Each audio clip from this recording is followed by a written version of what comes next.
حمدا كثيرا طيبا مباركا فيه كما يحب ربنا ويرضاه وأشهد أن لا إله إلا الله وحده لا شريك له وأشهد أن محمدا عبده ورسوله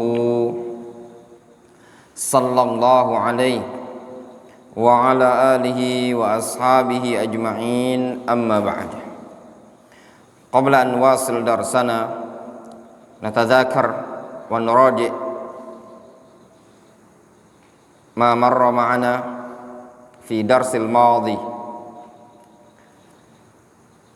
Seseorang, apa niat yang selayaknya bagi seorang penuntut ilmu dalam menuntut ilmu? Apa saja niat yang selayaknya seharusnya bagi seseorang penuntut ilmu ketika dalam menuntut ilmu?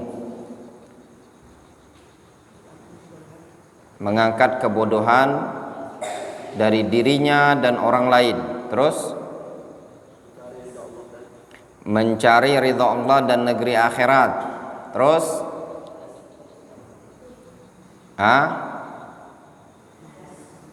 ya ikhlas. Mencari ridha Allah apa?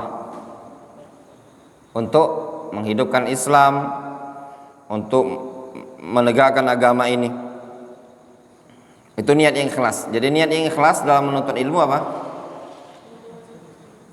Mencari ridha Allah Azza wa Jalla dalam rangka mengangkat kebodohan dari dirinya dan juga dalam rangka untuk menghidupkan agama Islam ini tadi. Terus niat apa saja yang tidak diperbolehkan dalam menuntut ilmu? Riya. Kemudian apa lagi? Niat-niat yang tidak boleh dalam menuntut ilmu?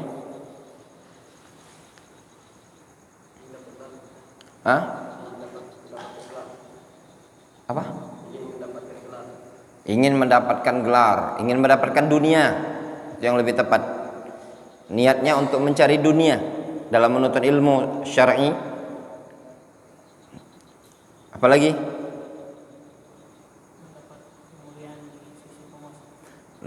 Niatnya supaya mendapat kemuliaan di sisi penguasa.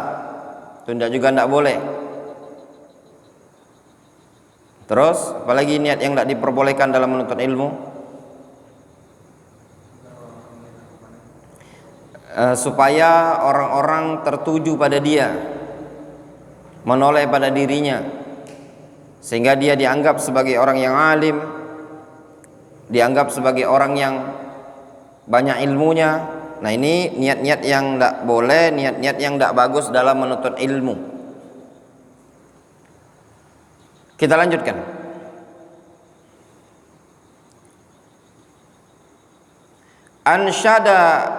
Ansyadana Asy-Syekhul Imam Al-Ajal Al-Ustadz Qiwamuddin Hammad Ibnu Ibrahim Ibnu Ismail As-Saffar Al-Ansari imla'an li Abi Hanifah rahimahullahu ta'ala syi'ran.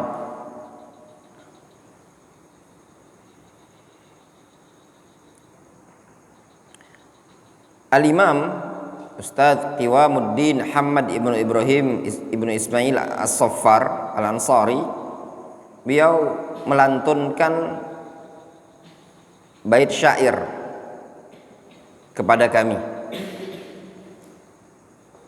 secara imla, ya.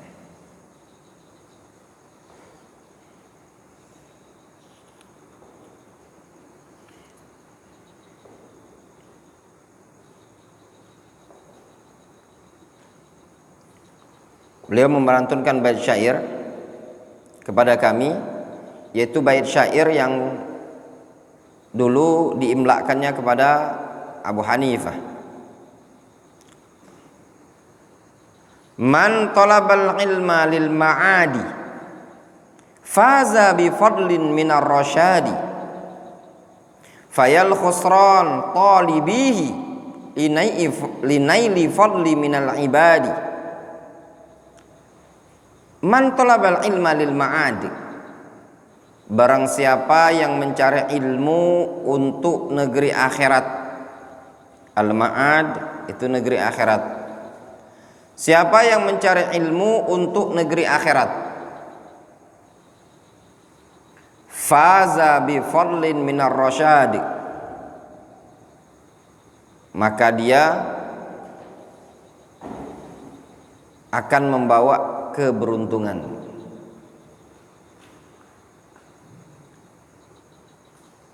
Ya, maka dia akan beruntung dengan membawa karunia dari Allah Subhanahu wa taala.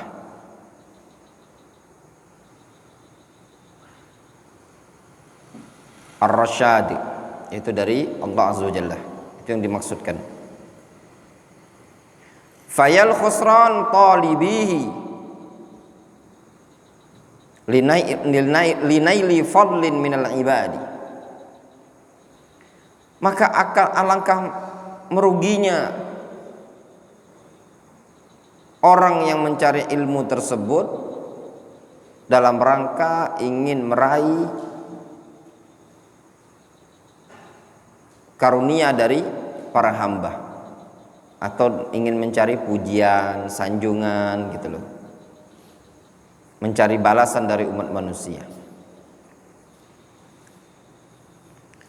Allahumma illa idza talabal jah lil amri bil ma'ruf wan nahyi 'anil munkar.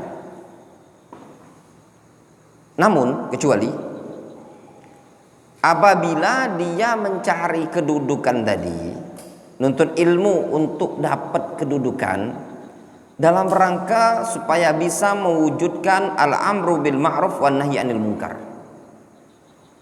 Jadi kata Al-Imam Az-Zarnuji, tadi kan tidak boleh kita niatnya untuk cari kedudukan, ya enggak?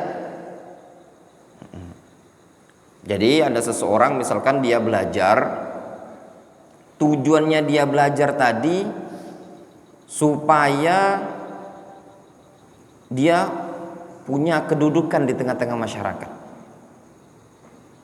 atau supaya dia dekat dengan penguasa, sehingga dengan kedudukan yang dia dapatkan dia bisa mewujudkan al-amru bil ma'ruf wan nahyu 'anil munkar.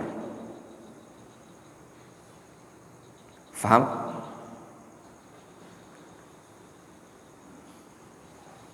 Wa tanfidil haq wa i'zazid din, dan juga tujuannya dalam rangka bisa menjalankan al-haq, bisa merealisasikan al-haq, dan juga bisa membuat mulia agama ini. La li nafsihi wa hawa, bukan untuk kepentingan pribadinya atau kepentingan hawa nafsunya. Jadi dia menuntut ilmu ada sih tujuannya, ingin punya kemuliaan, ingin dapat kedudukan di tengah-tengah masyarakat. Supaya dapat posisi tersebut, mungkin kalau dia belajar dan dia menuntut ilmu tinggi pendidikannya, dia akan dikasih posisi sama masyarakat, sehingga masyarakat tersebut lebih mendengarkan ucapannya ketika al-amru bil ma'ruf wa nahyi 'anil munkar. Sehingga ketika dia punya posisi tadi, dia bisa mewujudkan, merealisasikan al-haq di tengah-tengah masyarakat, atau dalam rangka untuk mengangkat derajat agama Islam lebih mulia di tengah-tengah umat. Nah, kalau tujuannya seperti ini tadi, maknanya diperbolehkan saja. Bukan untuk hawa nafsu dia, untuk kepentingan diri dia, bukan. Maka kata Az-Zarnuji, fayajuzu dzalika biqadri ma yuqimu bil amra bil ma'ruf wan nahyi 'anil munkar. Maka niat yang seperti ini diperbolehkan, namun ada ketentuan. Apa ketentuannya? Biqadri ma yuqimu bihil amra bil ma'ruf wan nahyi 'anil munkar, dengan ketentuan sesuai dengan kadar yang dengannya tadi dia bisa memerintahkan al ma'ruf dan bisa melarang dari perkara yang mungkar. Jadi sesuai dengan kebutuhan saja. Difahami? Faham antum sampai di sini? Jadi hukum asal nuntut ilmu itu harus lillahi ta'ala. Namun diperbolehkan antum dalam menuntut ilmu tadi dalam rangka tujuannya ingin mendapatkan kedudukan, kan tidak boleh sebenarnya. Tapi ada niat antum yang sebenarnya niat antum itu bukan kedudukannya, tapi di belakangnya lagi. Apa itu? Supaya antum bisa merealisasikan al-haq di tengah-tengah masyarakat, supaya antum bisa melakukan al-amru bil ma'ruf wa nahyi 'anil munkar. Misalkan di tengah-tengah masyarakat, kalau bukan kiai tidak didengar gitu loh. Enggak? Kalau cuma sekedar polisi, polisi biasa kata orang. Tapi ketika antum kiai, lebih didengar di masyarakat. Itu wong santri loh katanya.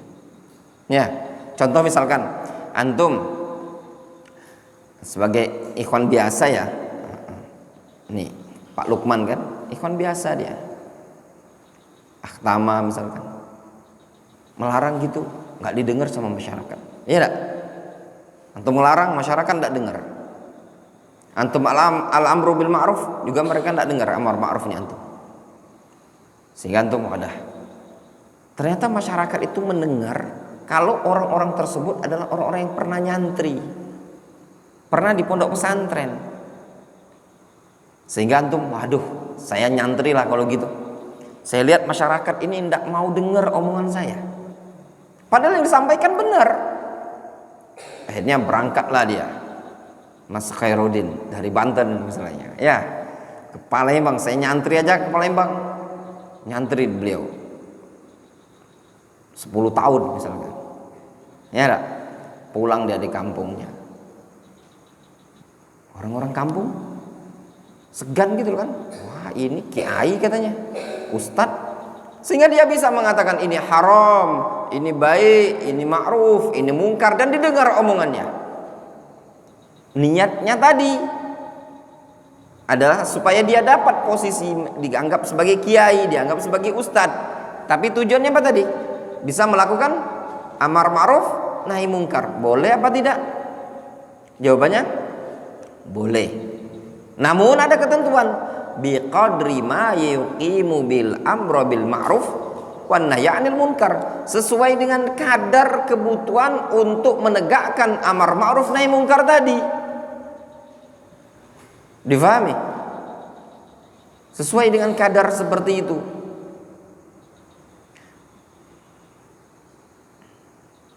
Namun ya, kata beliau, kata Az-Zarnuji, wayan bagi li talibil ilmi ay yatafakkara fi dzalik, selayaknya bagi seorang talibul ilmi untuk berpikir dalam hal tersebut. Antum menuntut ilmu dalam rangka ada niatan untuk mendapatkan gelar kiai, untuk mendapatkan gelar ustadz, ya, atau ingin mendapatkan posisi-posisi gelar-gelar yang sekarang akademik ya. Menuntut ilmu syar'i antum ingin dapat gelar S1, S2, niatnya antum cari itu. Yang antum pandang, kalau saya gelarnya sarjana, saya bisa mengubah kemungkaran. Kalau saya seorang magister, saya bisa merubah kemungkaran. Karena orang-orang kampung ini tadi akan mendengar kalau yang ngomong itu seorang bertitelnya sarjana atau magister atau doktor. Sehingga niatnya tadi untuk antum cari gelar S1, S2, S3. Ada niatnya seperti itu. Nah, ini juga kata Zarnuji perlu dipikir.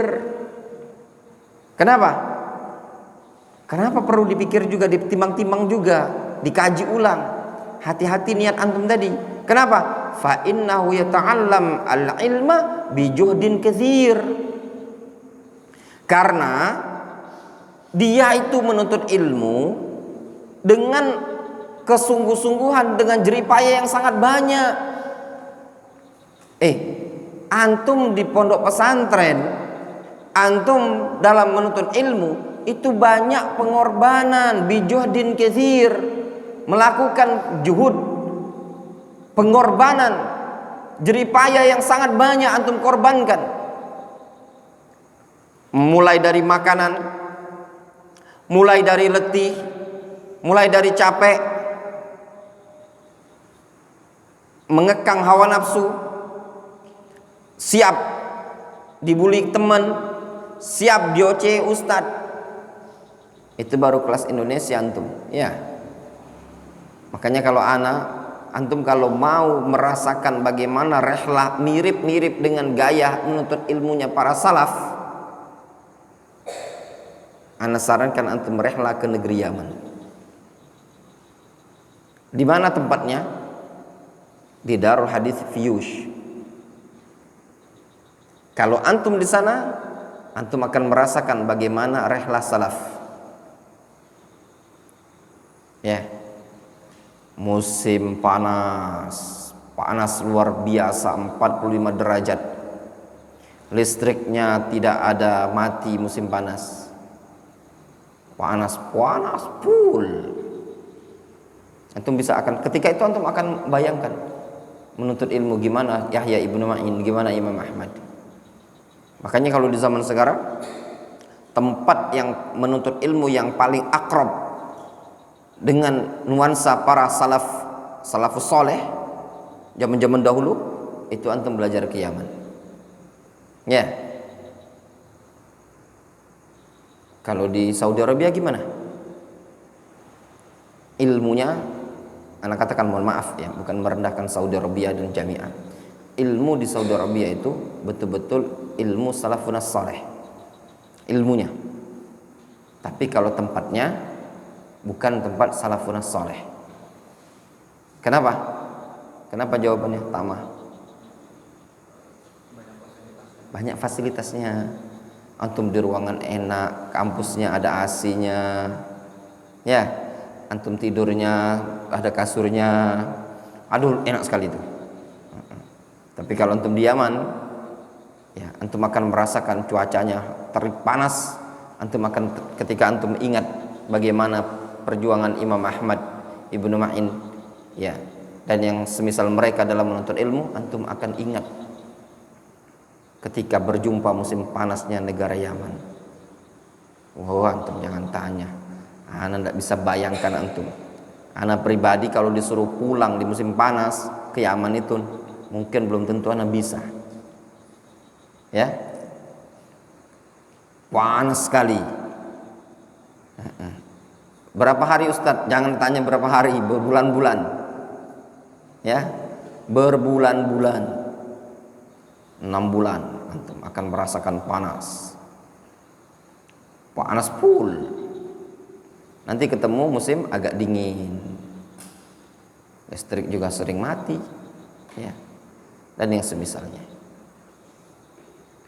Nah, kadang kita udah capek menuntut ilmu ya, ikhwan. Antum udah lelah.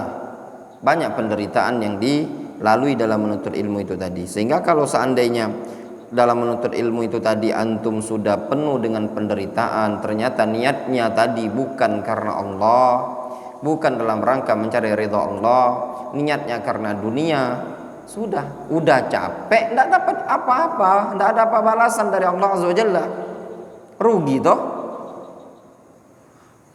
Maka kata beliau, fala yasrifuhu ila dunya al-haqira al-qalila al-faniyah. Maka seorang penuntut ilmu janganlah memalingkan niatnya tadi kepada dunia yang hina, sedikit lagi fana, yang gampang sirna ya ikhwan. Dunia itu seperti itulah. Hari ini dunia itu ada di tangan antum, besok akan hilang dia. Wa qala an-nabiy sallallahu alaihi wasallam, ittaqud dunya fawalladhi nafsu Muhammadin biyadihi innaha la ashar min Harut wa Marut. Disebutkan dalam hadis, takutlah kalian terhadap dunia. Sungguh demi zat jiwa Muhammad berada di tangannya, innaha, sesungguhnya dunia itu, la asharu min Harut wa Marut, sungguh lebih menyihir dibandingkan Harut dan Marut. Ini hadis tidak sahih, la aslalahu, munkar. Ya. Memang dunia itu bisa membuat orang tersihir ya ikhwan. Tapi ini hadis munkar. Hadisnya tidak sahih. Dikatakan oleh Syekhuna Syekh Abdul Hasan Ali Ar-Razihi hafizahullah taala, munkarun la aslalahu. Hadis ini munkar, tidak ada asalnya. Faham antum? Ya. Namun memang dunia itu bisa menyihir seseorang. Seseorang itu bisa berubah karena dunia. Dunia itu bisa merubah sikap seseorang. Yang tadi pagi yang sampaikan kepada antum, dunia itu ad-dukhul fid dunya sahlun wal khuruj minha sa'bun. Masuk ke dunia itu gampang, tapi keluar dari dunia itu susah sekali. Karena Nabi SAW sudah mengatakan tentang dunia. Dunia itu enak. Ya. Innad dunya hulwatun khadirah. Dunia itu hulwah. Apa arti hulwah? Manis. Khadirah, apa arti khadirah? Hijau, royo-royo. Ya. Dunia itu maknanya enak dirasa. Kalau antum cicip dunia tadi, manis. Kalau antum lihat, seger matanya antum. Sehingga dunia itu enak dirasa, enak dilihat. Ya toh? Itu yang ditanbih oleh Nabi SAW. Dunia itu manis lagi enak dilihat, enak dipandang. Namun dunia itu memfitnah. Dunia itu apa saja Ustaz? Harta dunia, ya toh? Kedudukan dunia, kemasyhuran dunia, kemuliaan juga ingin disanjung orang, itu juga dunia. Sehingga dunia itu banyak. Namun lebih dominan di tengah-tengah masyarakat kita ketika disebutkan dunia adalah harta. Dunia itu bisa menyihir. Orang bisa berubah dari satu kondisi ke kondisi yang lain karena dunia. Ya. Banyak macamnya fitnah-fitnah dunia ini tadi dari berbagai macam sisi. Syi'run, sebagaimana disebutkan dalam suatu bait syair. Hiyad dunya aqallu minal qalil wa ashiquha adhallu minaz zalil. Tusimmu bisihriha qauman wa tu'mi fahum mutahayyirun bila dalilin. Allahu akbar. Antum lihat, dunia itu adalah aqallu minal qalil, sesuatu yang paling sedikit sekali dari benda yang sedikit. Aqallu minal qalil, sesuatu yang paling sedikit sekali. Dunia itu adalah sesuatu yang sangat-sangat sedikit. Antum tahu gambaran dunia itu? Dunia dan seisinya nih loh. Kata Nabi SAW, mathalud dunya wa mathalul akhirah. Permisalan dunia dan akhirat itu mithlu ma yaj'alu ahadukum usbu'ai fil yam. Seperti orang yang mencelupkan jarinya ke air laut, dicelupkan. Kemudian yarfa'u, diangkat sama dia. Fayanzur bima yarji. Kemudian dia lihat apa yang netes ke lautan tadi. Itulah dunia dibandingkan dengan akhirat. Faham? Antum mau tahu dunia ini, sedunia dan seisinya tadi. Antum celupkan air antum, tangan antum ke air laut loh, bukan air kolam, air laut. Antum celupkan, kemudian ada air yang nempel di ujung jari antum. Kemudian air itu netes, netes lagi ke lautan. Nah yang netes ini itulah permisalan dunia. Sedangkan negeri akhirat adalah lautan ini tadi. Setara apa tidak? Tidak setara. Makanya dunia itu dikatakan aqallu minal qalil, paling sedikit dari sesuatu yang sedikit. Wa ashiquha adhallu minaz zalil. Orang yang jatuh cinta banget sama dunia, asyik itu artinya sangat-sangat senang sekali dengan dunia, gandrong sekali dengan dunia. itu adalah orang yang azallu minaz zalil, adalah orang yang paling hina dibandingkan orang yang hina sekalipun. Ada orang hina, dia ternyata lebih hina lagi. Dunia itu tusimmu bisihriha qauman wa tu'mi. Dunia itu bisa membuat apa? Asom. Apa makna asom? Tuli. Ya.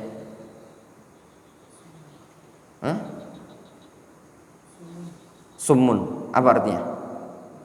Tuli apa bisu?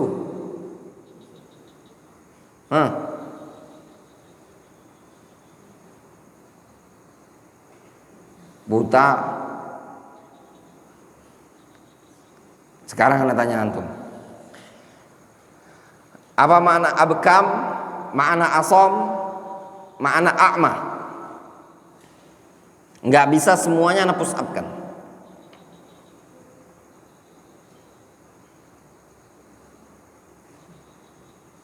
Dalam Al-Quran disebutkan summum, bukmun, umyun.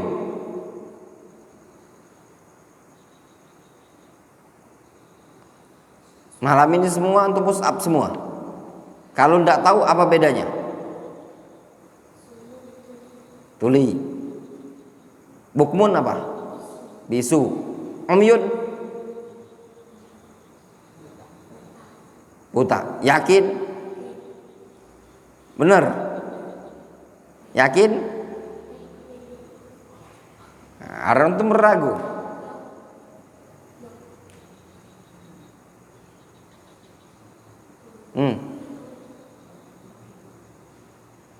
Apa? Yakin? Iya, betul. Asom itu tuli. Abkam itu bisu. A'ma itu buta. Ya. Nah, dunia itu tusim, membuat orang tuli. Bahasa Palembangnya peka. Ya, peka. Tahu peka? Tahu dah peka? Ya, dunia itu membuat orang peka, tuli, nggak mau dengar nasihat. Itulah dunia. Orang kalau sudah gandrong dengan dunia, kantum kasih nasihat apapun dia tidak akan dengar. Kemudian bisa membuat tu'mi, membuat orang buta. Sudah, kalau sudah hilang pendengaran, hilang pandangannya, maka dia akan semau dia dalam berbicara. Dan juga sebenarnya dunia juga bisa membuat orang bisu. Ya enggak? Sebenarnya salah, ini kurang bait syairnya. Ya? Ya benar. Dunia bisa membuat orang tuli. Ya enggak? Komandan, gimana? Dunia bisa membuat orang tuli, bisa membuat orang buta, bisa membuat orang bisu. Ya pada? Antum kasih duit aja tuh sama orang-orang, diam langsung dia. Udah jangan banyak ngomong. Nah, kasih nih amplop merah, kasih 10 juta, jangan banyak ngomong. Ya enggak? Nah, seperti itu. Mungkin kalau zaman sekarang ini, penyair ini ada zaman sekarang, mungkin ditambah sama dia. Jadi dunia itu bukan saja membuat orang tuli dan buta, tapi dunia bisa membuat orang bisu. Nggak mau dia bicara, dia aja. Bapak lihat Pak, yang maling sepeda motor di sana, padahal dia duduk di sana aja, nggak lihat katanya, karena dia sudah dibayar dulu. Ya, seperti itu. Fahum mutahayyirun bila dalilin. Mereka, ya, orang yang kena virus dunia ini tadi, tersihir dengan dunia, mutahayyirun, mereka adalah orang-orang yang bingung bila dalil, tanpa adanya penuntun. Stres. Faham stres? Kalau bahasa Palembangnya sinting. Ya, ngerti sinting? Ya. Wa yanbaghi li talibil ilmi selayaknya bagi seorang penuntut ilmu alla yuzilla nafsaha bit-tami' fi ghairil matma' wa yahtarizu amma fihi madzallatal ilmi wa ahlihi. Selayaknya bagi seorang penuntut ilmu alla yuzilla nafsah, agar dia jangan merendahkan, menghinakan dirinya. Nah, ini pesan anak kepada antum semua ya, thalabul ilm, antum murid-murid yang di daurah hadis ini tadi. Jangan rendahkan ente dengan ilmu. Antum penuntut ilmu adalah orang yang mulia. Jangan rendahkan diri ilmu antum. Lihat kata beliau, alla yudhil nafsahu bit-tami' fi ghairil matma'. Jangan rendahkan dirinya dengan kerakusan, keserakahan, dengan ketamaan. Fi ghairil matma', pada perkara yang tidak terlalu diharapkan. Ya. Ya, perkara yang tak terlalu penting, tak terlalu antum butuh, antum rendahkan dirinya antum. Jangan antum hinakan. Pada perkara-perkara yang tak selayaknya antum merendahkan diri di sana. Wa yahtariz amma fihi madzallatal ilmi wa ahlihi. Dan juga selayaknya bagi seorang penuntut ilmu untuk menghindar dari perkara-perkara yang dianggap merendahkan ilmu dan merendahkan ahlul ilmi. Nah, itu penting ya ikhwan, para penuntut ilmu. Ya, antum hindari perkara-perkara yang merendahkan para penuntut ilmu, merendahkan para pembawa ilmu, macam-macam. Kadang dari bentuk pengajaran. Ini anak pesan pada antum santri-santri dari hadis, ya. Jangan antum, ingat baik-baik, ini pesan anak. Jangan ketika nanti antum belajar di masa mendatang, antum sudah menuntut ilmu, sudah sekian tahun, jangan rendahkan diri antum dengan ahlud dunia, orang yang tidak ngerti kadar ilmu, karena mereka akan merendahkan dirinya antum. Faham? Kadang sebagian orang kayak tidak ada wibawa ilmu, rendah di hadapan orang-orang ahlu dunia. Antum jaga itu tadi. Kemudian yang kedua, bentuknya jaga diri antum dari profesi-profesi yang merendahkan penuntut ilmu. Faham? Masa seorang talibul ilmi, seorang yang hafal Al-Quran, belajar ilmu syar'i, profesinya jadi pemulung. Pagi mulung dia bawa karung, ya toh, bawa gerobak, maaf ya, halal itu kerjaan, bawa gerobak mulung, sore ngajar ngaji, ya toh. Jawabannya yang penting halal ustadz. Tapi itu merendahkan antum para penghafal Al-Quran. Ummu Abdil Al-Wadi'iyah, putri Syekh Muqbil, beliau mentaklik kitab At-Tibyan. At-Tibyan fi adab hamalatil Quran karya Al-Imam An-Nawawi. Disebutkan di taklik, di antara adab para pembawa Al-Quran adalah tidak melakukan pekerjaan-pekerjaan yang dani'ah. Dani'ah itu rendah. Disebutkan di antaranya, mungkin menurut mereka di Yaman itu rendah. Di antaranya adalah bekerja sebagai tukang bersih kamar mandi, tanziful hammamat. Kalau kita sekarang ini apa ya? Cleaning service lah, ya.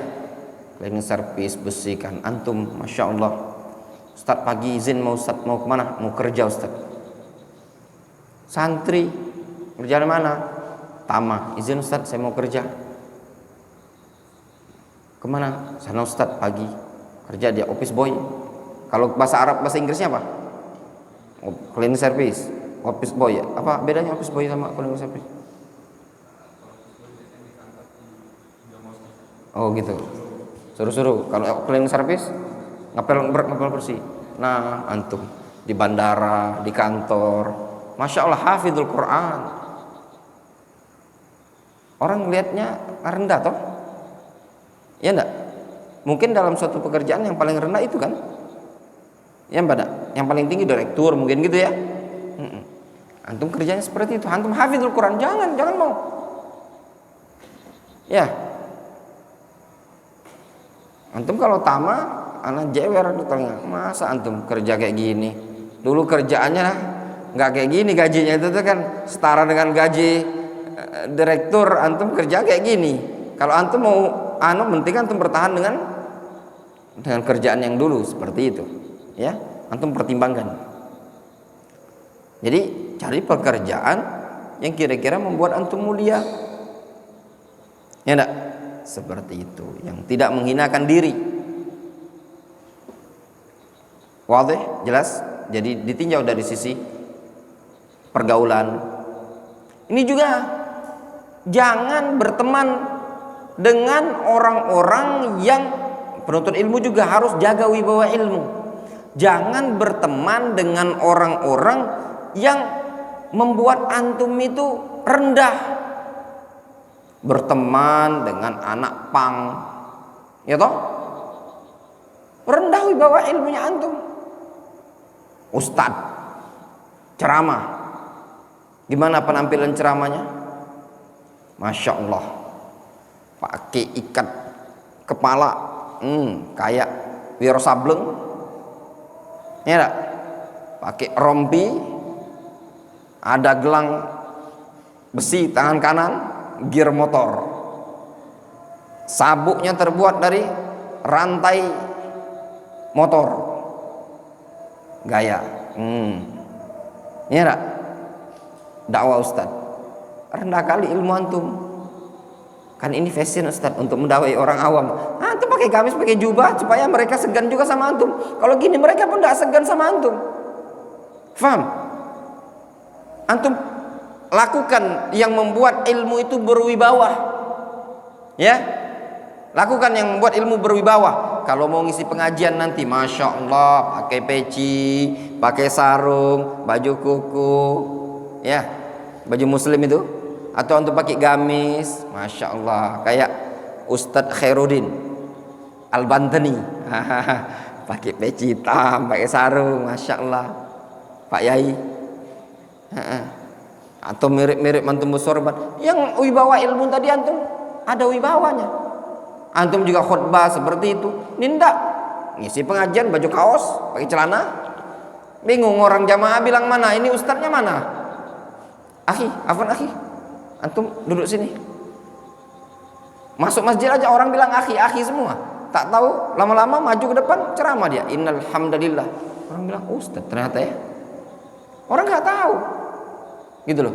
Masuk masjid nggak pakai peci, baju kaos oblong, pakai celana cingkrang, dikira orang mau ikut pengajian, ternyata mau ngisi pengajian.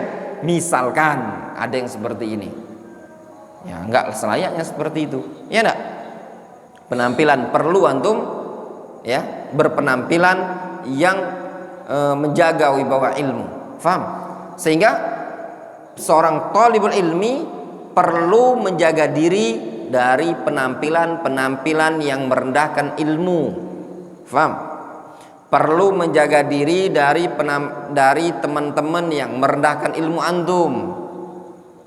Juga perlu menjaga diri dari profesi-profesi yang menghinakan ilmu atau pembawa ilmu tadi, faham? Nah, kemudian wa yakunu mutawadhi'an, dan hendaknya seorang penuntut ilmu dia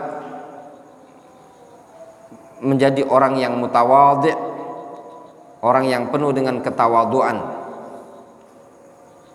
Wa tawadhu', yang namanya tawadhu' adalah baina takabbur wal mazallah, Wal iffah itu tawadhu adalah kondisi yang berada antara takabur itu sombong, dan madzallah, merendahkan. Itu namanya tawadhu. Enggak sombong, enggak merasa congkak, tidak pula terhinakan. Itu namanya tawadhu. Ya, itu yang dianjurkan. Antum kalau terlalu terhinakan juga enggak boleh. Ya enggak? Sombong juga enggak diperbolehkan. Ana sering bilang sama antum semua ya ikhwah, penuntut ilmu, perhatikan penampilan pakaian. Peci miring-miring. Ya enggak? Gigi kuning, penuntut ilmu gigi kuning. Rambut mekar kayak bonsai. Rapikan rambutnya, badan bau, pakai parfum, jaga wibawa ilmu. Yang sering ana sampaikan pada antum, ya, pakaian itu dijaga. Orang pertama kali lihat itu fashionnya antum pakaian. Ini enggak, karena sebagian orang tuh kalau di luar gayanya luar biasa, masya Allah, keren. Apa di masjid, ya Allah, kayak orang buntu sepanjang hidup. Yang bagus, pakaian yang rapi, bersih, ya. Nggak mesti baru, tapi kelihatan rapi gitu loh ya. Antum mau setrika banyak, ada setrika, bebas setrika, ya. Kemudian dicuci bajunya. Ini enggak, kalau sebagian orang kadang kurang perhatian dengan kebersihan, itu enggak diperbolehkan. Wal iffa kadzalik, dan juga selayaknya bagi seorang penuntut ilmu menjaga diri dari iffah, ya. Dalam artian dia hendaknya bersikap iffah. Iffah itu apa? Menjaga kehormatan. Wa yu'raf hadza fi kitabil akhlak. Nah, ini yang namanya tawadhu, takabbur, iffah itu bisa diketahui dalam kitab-kitab seputar akhlak. Ya. Wallahu taala a'lamu bissawab. Mungkin kita cukupkan dulu pelajaran kita di malam hari ini. Sedikit demi sedikit, katanya orang Indonesia, lama-lama menjadi bukit. Cukup dulu, ya. Insyaallah lanjut besok subuh dengan kitab yang lain, yaitu Fadlul Islam. Fadlul Islam. Antum tahfidzul Quran, aktivitasnya antum di kelas bersama ustadz, ya. Yang takhassus itu lanjut Fadlul Islam, kitab Badrut Tamam bi syarhi Fadlul Islam karya Syekh Utsman As-Salimi hafizahullah taala. Besok Sabtu, ya. Ingat, setelah ini azan Isya, kemudian salat Isya, ba'da salat Isya tetap murojaah. Tidak ada yang keluar masjid, semuanya murojaah. Difahami? Wallahu taala a'lamu bissawab. Naktafi bihadzal qadar.